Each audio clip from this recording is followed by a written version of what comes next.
everyone, Sir Heroscape here, coming at you with another installment of Ranking Heroscape Age of Annihilation. Today we are covering Queen Qhyrion. Just before we do, again, we're trying to reach 4,000 subscribers. We're doing a stopgap at 3,500. We're doing tons of giveaways. Subscribe, right? There's going to be tons of giveaways. In order to get in that giveaway, though, you need to comment on the giveaway video in the description and at the end of this video. There's a bunch of stuff. Go check it out. It's, you know, I'm excited just to give you guys a bunch of cool stuff for all the support that I've been getting. So get excited. Additionally, Age of Annihilation Waves 1, 2, and 3 are all available to order. Everyone's getting their stuff and playing and going to tournaments. Get your stuff now while you can. Get it pre-ordered. Wave 3 has been announced. If you already plan on buying Heroscape, by all means, please help support the channel and use the affiliate link in the description. And get excited because more stuff continues to come out. We've got stuff coming in February, stuff coming in April. They are just pumping it out, and new content is just flowing. So get your wallets ready, get excited. All right, so we've got our Qhyri Queen, Unique Hero, Tricky, Medium 5. There are some synergies with Tricky, not many, but I think there's some notable ones like Otonashi. Agent Skahen, I think, has a ability that synergizes with her. So some cool stuff there. There's no synergy in Classic with Queen. But in VC, if you're a VC enthusiast, there's some really cool stuff there where she gets to bond with Crypt Guardians. So, from a customs perspective, there's some cool stuff there, but nothing official in Classic.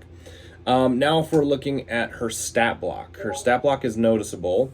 We've got 4 life, 4 move, 1 range, 4 attack, 4 defense. So really interesting stat block. I don't know that I've seen that very much on another unit where it's just like straight 4s. Obviously the attack and defense is solid. The life is a bit low at 4 and the move is really slow at 4, which is interesting. For 110 points, I'll be honest, that stat block, it feels overpriced. 4 move is grossly slow. It's just slow, especially for an individual hero with no synergies. You have 4 life as well, which is just really tough to make work when you have a slow unit. It doesn't matter what the defense is. When you're a slow unit with low life, you will get just destroyed. It's just the nature of the game, right? Range, and the players today just know how to abuse limiting attacks. And so it doesn't matter that your defense is a solid 4. There's just going to be a really tough time for Qhyrion to be able to you know, cover the gap or close the gap between her and her opponents. Now when she gets there, 4 attack is decent. You know, you should be able to get some damage. But when we look at the abilities here in just a second, you know, that should help fill the points. But unless there's some solid synergy in the future, I see this being a tough unit to make work. So let's look at the abilities and talk a little bit more. We've got Heartfinder Spear 12. This is almost exactly the same as, I think it's actually cribbed off of the ability from the Gladiator Rotarius. I'd have to double check, but it's before attacking, you roll a d20. If you roll a 12 or higher, the figure can't roll any more than 1 defense. So pretty much they're dead, right? Like if it's a squad figure, they're dead. If it's a hero figure, they're going to take some damage, right? That's the idea here. Which is great. Like, sure, you know, 12 or higher to be able to pretty much get auto damage. I think that's awesome. Stealth flying is also interesting. I don't know why it's on her. There doesn't seem to be anything about her miniature that would indicate that she's stealthy or has stealth flying. You know, maybe it's in the bio, I don't know. But I also find it interesting that she has stealth flying, but she's really slow. For me, someone that is stealthy is relatively quick or nimble. And so the fact that she's really slow but has stealth flying is a bit odd to me, right? Because again, I would assume that if you can evade or remove yourself from an engagement, you'd be able. It's because you're fleet of foot, right? You're quickly retreating, or you're moving, or you're rolling, or you're whatever the case is, right? So there's some thematic stuff here where I'm just kind of like, don't really quite get it, right?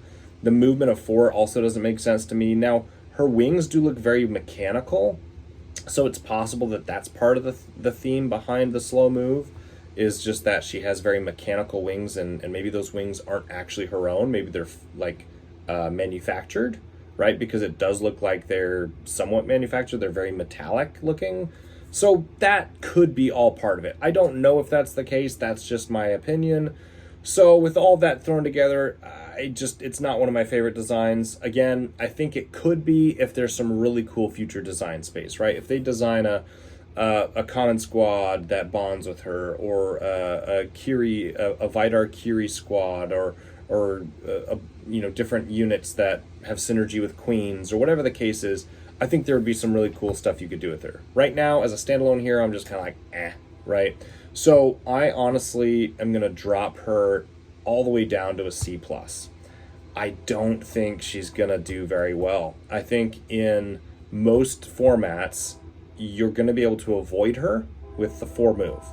And basically jump on her and kill her when you're ready, right? Because most things, the average move is 5, and whether it's a 1 hero, 2 heroes, a unique squad, or some common squads, you can just kind of avoid her, right? And then when you're ready, jump her, take her out with only 4 life. That should happen relatively quickly. And the worst that'll happen is one turn where she gets an attack and does a single attack of damage, right? And then the other option is, even if she runs away with stealth flying, she's only got 4 moves, so you're going to be able to just jump right back on her and finish her off. So I think C+, only because her stat block is still decent, right? Like, she has 4 attack and 4 defense. That's solid, right? So she could survive longer than she normally would on a good dice rolling game, or she might be able to roll hot and get a couple, key kills here or there. But again, I think the right players can just avoid her, and if they've got range, just shoot her until she dies. And 100 points feels really rough to sink into a unit that just probably isn't going to get an attack off, and if so, it's likely going to do only 1 kill or a little bit of damage. So I'm throwing her at a C+, maybe even lower, but I'm trying to be generous. C+ it is for Queen Qhyrion. That said, still excited about all Heroscape. All Heroscape is good Heroscape because it's new Heroscape. So Queen Qhyrion, throw on the table, disagree with me, tell me maybe your awesome games you've had with her already, or your opinions, and we can talk more. But C+ for Queen Qhyrion. Thank you guys for watching, and we'll see you guys next time.